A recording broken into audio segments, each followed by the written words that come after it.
بسم اللہ الرحمن الرحیم۔ السلام علیکم۔ آج 7 جولائی بروز جمعہ ہم بات کریں گے دو اہم ایشوز کے حوالے سے۔ آئی ایم ایف کے ساتھ جو پاکستان کی حکومت کا معاہدہ ہوا تھا، آج آئی ایم ایف کا وفد عمران خان کے ساتھ پاس پہنچا ہے، اور عمران خان اور ان کی معاشی ٹیم، اور ان کو بھی نظر آیا ہوگا کہ معاشی ٹیم تو حکومت کی معاشی ٹیم سے بہتر آج بھی عمران خان کے پاس معاشی ٹیم ہے، اور انہوں نے اپنا ہوم ورک کیا ہوا ہے۔ انہوں نے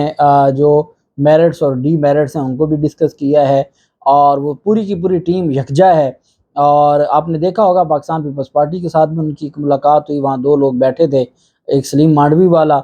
جو تاجر ہیں۔ اب تاجر کا اور آئی ایم ایف کے ساتھ جو ڈیل ہے اس کا آپس میں کوئی لینا دینا نہیں ہے۔ جو انٹرنیشنل جو بزنس ہے اس کو نہیں جانتا، تو اس کا کیا لینا دینا ان ساری چیزوں کے ساتھ؟ جو بینکنگ کو نہیں جانتا اس کو اس کے ساتھ کوئی لینا دینا نہیں ہے۔ جو بینکنگ فنانس کو نہیں جانتا یا بطور سبجیکٹ اس میں ایکسپرٹ نہیں ہے۔ بہرحال اب دیکھنا یہ ہے کہ کیا جب پہلے آئی ایم ایف کی جانب سے کہا گیا تھا کہ آپ اپنے سیاسی معاملات حل کریں، اور یہ کہا گیا تھا کہ آپ ہمیں مشورے نہ دیں یا آپ مداخلت نہ کریں، تو اب کیا ایسا ہی ہوگا؟ اور کیا اب بھی ان کی جانب سے اب جو سارے معاملات ہیں اس پر اس معاہدے سے الگ ہو جائیں گے، یہ معاہدہ چھوڑ دیں گے، اس معاہدے سے اپنے آپ کو حکومت وڈرا کر لے گی؟ چونکہ اب تو وہ عمران خان کے پاس گئے ہیں۔ حالت یہ ہے کہ ایئر وائی نیوز پر میں ابھی دیکھ رہا تھا کہ وہ عمران خان کی تصویر کو بلر کر کے باقی شاہ محمود قریشی بیٹھے ہیں اور آئی ایم ایف کی جو عہدیدار ہے ان کو دکھا رہے ہیں۔ جب اس حد تک معاملات آ جائیں تو پھر اس کا مطلب یہ ہے کہ کیا اب آئی ایم ایف معاہدے کا آگے کیا بنے گا؟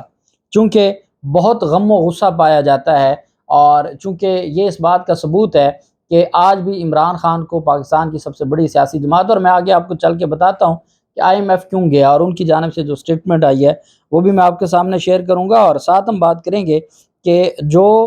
اس ملاقات کے بعد جو پاکستان تحریک انصاف کی جانب سے سٹیٹمنٹ آئی ہے وہ بھی میں آپ کے ساتھ شیئر کروں گا، اور حکومت کی صفوں میں جو بھونچال آیا ہوا ہے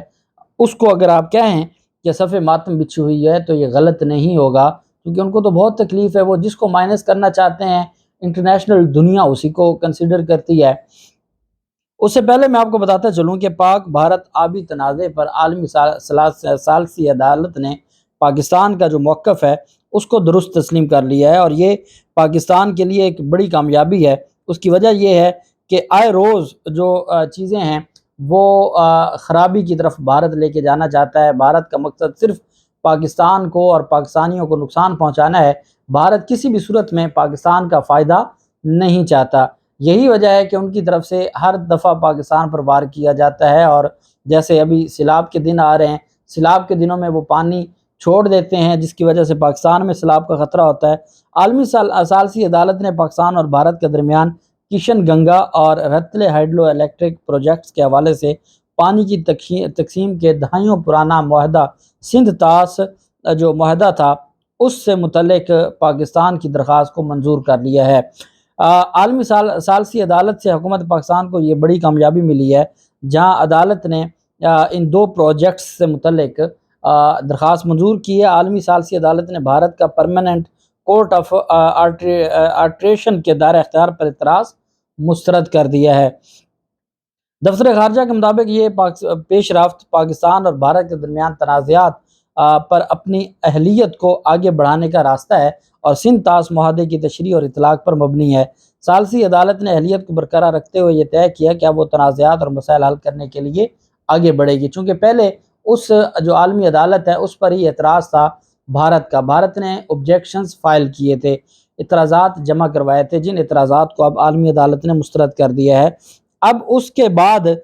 جو عالمی عدالت کا فیصلہ سامنے آیا ہے، عالمی عدالت نے بھارت سے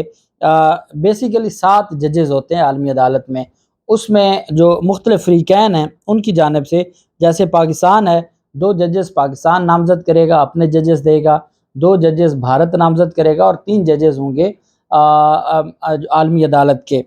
تو 7 ٹوٹل ججز ہوتے ہیں۔ پاک بھارت آبی تنازعات تاریخ کے اہم موڑ پر پہنچ گئے ہیں، اور عالمی ثالثی عدالت معاہدہ سندھ طاس کی اثر نو تشریح کرنے جا رہی ہے۔ عالمی عدالت نے فیصلے میں لکھا ہے کہ ماضی میں آبی تنازعات پر عدالتی فیصلوں کے اثرات کا جائزہ بھی لیا جائے گا۔ بھارت کو ثالثی عدالت کے لیے 7 روز میں اپنے کوٹے کے 2 ججز نامزد کرنے کی آخری مہلت دی گئی ہے۔ فیصلے کے مطابق کشن گنگا اور رتلے بجلی گھروں کے لیے 7 ججز کی عدالت میں بھارت نے ابھی تک 2 ججز نامزد نہیں کیے، بلکہ جبکہ پاکستان نے کر دی ہیں۔ 13 جولائی تک اگر بھارت نے 2 ججز کے نام نامزد نہ کیے تو پھر عالمی عدالت پاکستان کے 2 ججز کے ساتھ مل کر 5 رکنی بینچ ہی سماعت شروع کر دے گا۔ عالمی ثالثی عدالت نے کہا ہے کہ دونوں متنازع بجلی گھروں پر پاکستان کے اعتراضات پر دلائل کے لیے بھارت کے پاس آخری موقع ہوگا، اور اگر پاکستان نے تگڑے وکیل وہاں پر ہائر کیے انٹرنیشنل جو ان ڈسپیوٹس کو جانتے ہیں، تو پھر اس کے بعد چیزیں بہت بہتر ہو جائیں گی، اور پاکستان کے لیے بھی بہتر ہوگا، عوام پاکستان کے لیے بھی بہتر ہوگا۔ دوسری جانب جب ہم دیکھتے ہیں کہ آئی ایم ایف کا معاہدہ ہے، اور آئی ایم ایف کے معاہدے میں آئی ایم ایف کی جانب سے ایک سٹیٹمنٹ جاری کی گئی، اور ان کی جانب سے کہا گیا کہ نون لیگ اور پاکستان پیپلز پارٹی اور پاکستان تحریک انصاف کے ساتھ ان کے وفود ملاقات کریں گے۔ ان کی جانب سے یہ کہا گیا کہ جو نمائندہ آئی ایم ایف کا کہنا تھا کہ ملاقاتوں کا مقصد انتخابات سے پہلے آئی ایم ایف کے نئے سپورٹ پروگرام کے لیے ان کی حمایت کی یقین دہانی حاصل کرنا ہے۔ آئی ایم ایف نمائندہ کا یہ کہنا تھا کہ آئندہ دنوں میں پاکستان کے ساتھ نئے اسٹینڈ بائی ایگریمنٹ پر آئی ایم ایف کے ایگزیکٹو بورڈ میں غور کیا جائے گا۔ اس سے پہلے ہم اپنا ہوم ورک مکمل کرنا چاہتے ہیں، اور اس کے لیے ضروری ہے کہ ہم ان 3 جماعتوں سے ملاقات کریں، اور اس کے بعد ہم ان کی رضامندی لیں، یا ان کی جانب سے ان کی جو ہمارے ساتھ کمٹمنٹ ہے وہ دیکھی جائے گی۔ پاکستان تحریک انصاف کے رہنما حماد اظہر کی جانب سے کہا گیا کہ پی ٹی آئی کی معاشی ٹیم سے آئی ایم ایف نے اسٹینڈ بائی ایگریمنٹ پر حمایت لینے کے لیے رابطہ کیا کہ اگر پاکستان تحریک انصاف حمایت کرے گی تو ہم اس معاہدے کو اپنے بورڈ کے اجلاس میں زیر غور لائیں گے۔ مطلب یہ کہ ابھی یہ معاہدہ زیر غور ہے، ابھی صرف یہ ان کا جو معاہدہ ہوا ہے وہ یہ نہیں ہے کہ وہ فائنل ہو گیا جس کے اوپر انہوں نے اتنے شادیانے بجائے۔ حماد اظہر نے کہا کہ آئی ایم ایف نے اسٹینڈ بائی ایگریمنٹ اور اس کے وسیع مقاصد کے لیے پی ٹی آئی کی حمایت کے لیے رابطہ کیا ہے، اور پاکستان میں تعینات آئی ایم ایف کے نمائندہ نے کہا کہ ملاقاتوں کا مقصد اسٹینڈ بائی ایگریمنٹ پر الیکشن سے پہلے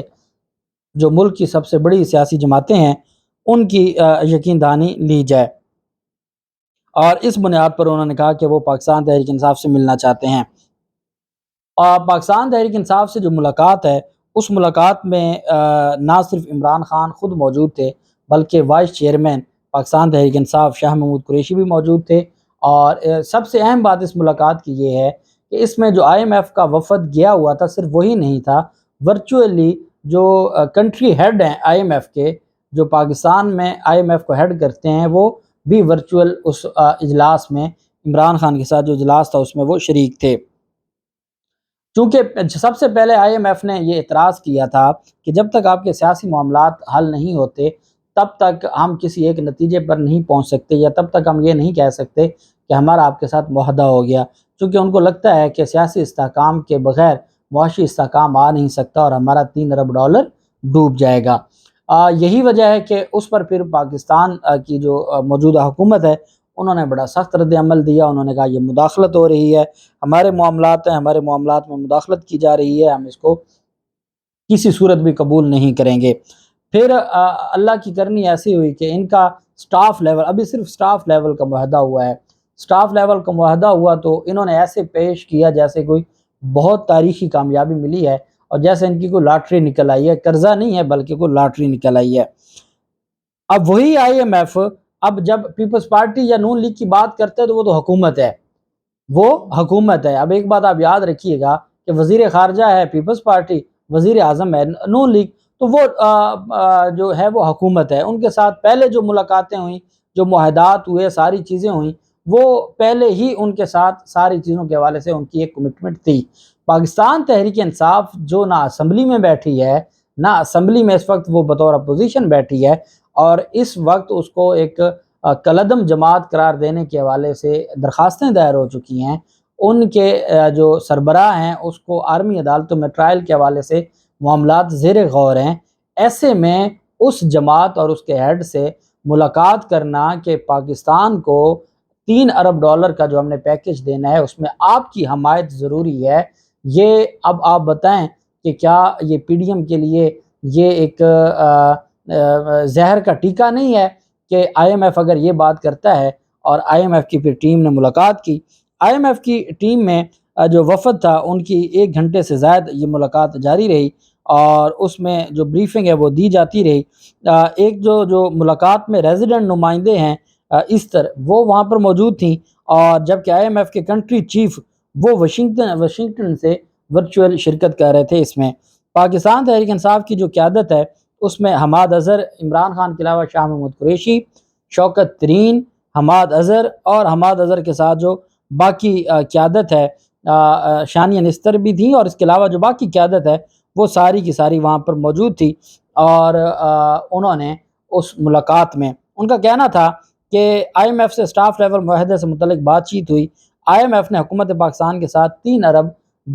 کے اسٹینڈ بائی ارینجمنٹ کے لیے معاہدہ طے کیا ہے۔ اس تناظر میں ہم مجموعی مقاصد اور کلیدی پالیسیوں کی حمایت کرتے ہیں۔ انہوں نے کہا کہ نئی حکومت کے قیام تک میکرو معاشی استحکام کے لیے اسٹینڈ بائی معاہدے کا خیر مقدم کرتے ہیں۔ آزادانہ اور منصفانہ انتخابات کے نتیجے میں بننے والی نئی حکومت اصلاحات کا آغاز کرے گی۔ اور ان کی جانب سے کہا گیا بیسیکلی پاکستان تحریک انصاف اس میں کوئی رکاوٹ نہیں بننا چاہتی، کیونکہ مسئلہ ریاست کا ہے اور عوام کا ہے، اور جہاں ریاست اور عوام کی بات آ جائے تو وہاں پھر پاکستان تحریک انصاف کھڑی نہیں ہوگی تو کون کھڑا ہوگا۔ عمران خان نے خطاب بھی کرنا ہے، اور ہو سکتا ہے جب آپ میرا یہ ویلاگ سن رہے ہوں تو تب عمران خان کا خطاب شروع ہو چکا ہو۔ عمران خان خود قوم کو آگاہ کرنے جا رہے ہیں جو بھی ملاقات ہوئی اور اس میں جو چیزیں سامنے آئیں۔ اب دیکھنا یہ ہے کہ کل تک جو پاکستان کی حکومت یہ کہہ رہی تھی کہ آپ سیاسی استحکام کی باتیں کر کے یا سیاسی مسائل حل کرنے کو مداخلت کہہ رہے تھے، اب عمران خان اور ان کی اتنی تگڑی ٹیم کے ساتھ جو 1 گھنٹے سے زائد اجلاس رہا، اور وہ پی ٹی آئی سے حمایت مانگنے آئے تھے، سیاسی جماعتوں والی تو بات ہے نا کہ وہ پیپلز پارٹی یا نون لیگ وہ تو حکومت ہیں، حکومت کے بعد اگر کسی ایک سیاسی جماعت کے پاس گئے تو وہ عمران خان ہے، اس کا مطلب ہے وہ حکومت جتنی طاقت عمران خان کو سمجھتے ہیں تبھی وہ عمران خان کے پاس آئے۔ تو کیا جتنی غم و غصہ پایا جا رہا ہے پی ڈی ایم کو، تو پی ڈی ایم اس آئی ایم ایف کو گولی مارے اور ان کو فارغ کرا دے اور کہے جی کہ ٹھیک ہے ہمارے جو پیسے باہر پڑے ہیں ہم وہاں سے لے آتے ہیں، تو ہمیں آپ کی ضرورت ہی نہیں ہے، تو ہم آپ کو جو ہے وہ نہیں مزید اپنے ساتھ اپنے معاہدات کے ساتھ چلانا چاہتے، تو آپ اس کا بائیکاٹ کر دیں۔ بہت اگر آپ کے تو اربوں ڈالر باہر پڑے ہیں سوئس بینکوں میں، صرف زرداری کے نکال لیں تو آپ کا کام چل جائے گا۔ ایون فیلڈ کو آپ بیچ دیں تو آپ ملک کو 5 سال کے لیے، اور یہ قوم آپ کو ووٹ بھی دے گی۔ تو کہنے کا مقصد یہ ہے کہ پاکستان تحریک انصاف اپنی اہمیت آج بھی، اور جتنی تگڑی ٹیم انہوں نے آئی ایم ایف کے سامنے بٹھائی ہے، وہ اس بات کا ثبوت ہے کہ وہ ان کی اگلے انتخابات اور پھر حکومت کے لیے تیاری مکمل ہے، اور دنیا بھی پاکستان تحریک انصاف عمران خان کو آج بھی ایک حقیقت تسلیم کرتی ہے عوام کے ساتھ ساتھ۔ تو اب اس پہ کیا رد عمل آتا ہے، چونکہ حکومت کی صفوں میں غم و غصہ پایا جاتا ہے، جو بھی تفصیلات ہوں گی آپ کے ساتھ شیئر کرتے رہیں گے۔ اللہ پاک پاکستان کا حامی و ناصر ہو۔ بہت شکریہ۔ اللہ حافظ۔ پاکستان زندہ باد۔